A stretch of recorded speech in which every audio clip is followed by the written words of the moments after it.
रिश्ते चंद हम अपने साथ लेकर आए थे, कुछ नाते फिर हमने यहीं आकर बनाए थे। कुछ रिश्तों को हम चुनते हैं तो कुछ रिश्ते हमें चुनते हैं। कुछ खास से लोग, रिश्ते, नाते अपनी जगह ज़िंदगी में बना ही लेते हैं। उनका ना होना ऐसा खालीपन छोड़ देता है जो किसी भी और चीज़ से भरा नहीं जाता।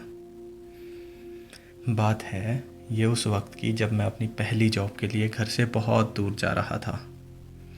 जा तो रहा था मैं नई जगह, नए शहर में नई शुरुआत करने, लेकिन कुछ पुरानी चीज़ें पीछे छूट रही थी।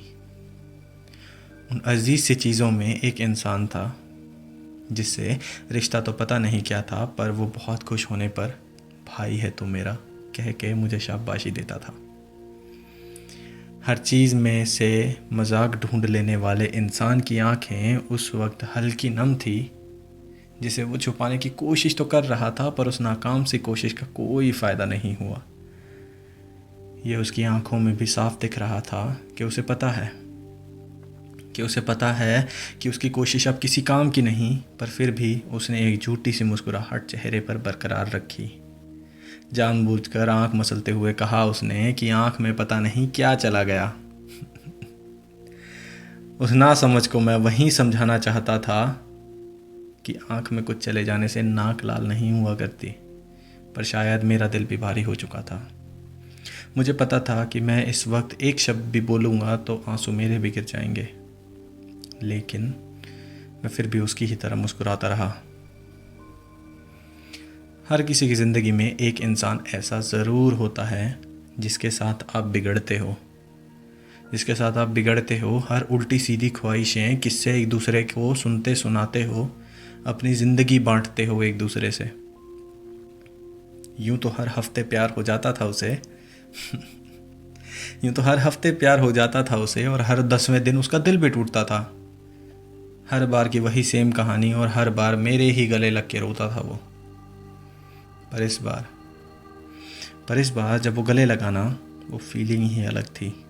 सच कहूँ, वो वार्मथ कहते हैं ना, हक की गर्माहट, हाँ, हक की गर्माहट वो बहुत ज़्यादा फील हुई। हंसते हंसाते एक दूसरे को अलविदा कहा कि नई ज़िंदगी में बिगड़ना मत, संगत अच्छी रखना और ना जाने क्या क्या। पता हम दोनों को था कि होना कुछ भी नहीं है, सिर्फ तसल्ली ही दी जा रही है, पर फिर भी हाँ में हाँ मिलाना कोई नहीं भूला। अब धीरे धीरे मैं गेट की तरफ बढ़ ही रहा था कि हर एक बढ़ते कदम के साथ मानो जैसे मेरे ख्याल किसी चिड़िया की तरह पिंजरे से बाहर आने को झटपटा रहे थे। ख्याल कि नई जगह पर अगर मैं टूटा या मैं बिखरा तो मुझे संभालेगा कौन? मेरे एकदम खराब से जोक्स पर हंसेगा कौन? मेरे फ़ोन को खुद ही छुपाकर मेरे साथ ढूंढने का नाटक करेगा कौन? मेरे बीमार होने पर मेरे लिए अच्छा खाना लाएगा कौन? बिना आंसू के रोकर मुझे वो गले लगा रहा था, ख्याल रखियो कहकर वो खूब मुस्कुरा रहा था। शायद कहना था मुझसे कुछ और भी उसे, या फिर शायद वो मुझसे कुछ छुपा रहा था। सोचते सोचते मैं एयरपोर्ट के अंदर पहुंच गया, जहां से वो मुझे और मैं उसे नज़र आ रहा था। फासला था तो एक बड़े से ग्लास का। नज़रों से नज़रें मिली, लगभग कुछ 1000 सवाल उसकी आंखों ने पूछे। चंद जवाब तो दिए मैंने, लेकिन बाकी फिर ना समझने का बहाना सा बना दिया। मैंने नज़रें उससे फेरी ही थी कि मेरी माँ ने मुझे नींद से जगा दिया। आंखें खुली, एहसास हुआ ये सब सपना ही तो था, लेकिन मुझे तो इसे पूरा देखना था।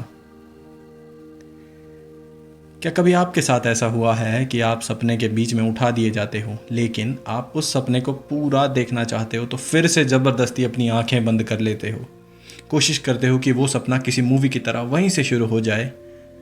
आप फिर से दिमाग में एग्जैक्ट वही सिचुएशन क्रिएट करते हो, लेकिन अब वो सपना नहीं, बल्कि अब आपकी खुद की कल्पना देखते हो आप। वो सपना नहीं, आपकी सोची और बनाई गई रियलिटी होती है। मैंने बहुत नाकाम कोशिश की वापस वहीं जाने की, और फिर सोचा काश कोई बटन होता इन सपनों को रिज्यूम करने का भी।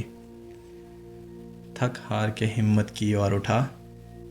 अपने फ़ोन को देखा तो उसी झल्ले का मैसेज आया था। चिराग कितना सोएगा, किस हीरोइन के सपने ले रहा है, क्वेश्चन मार्क। एक हल्की सी मुस्कुराहट तो आई चेहरे पर।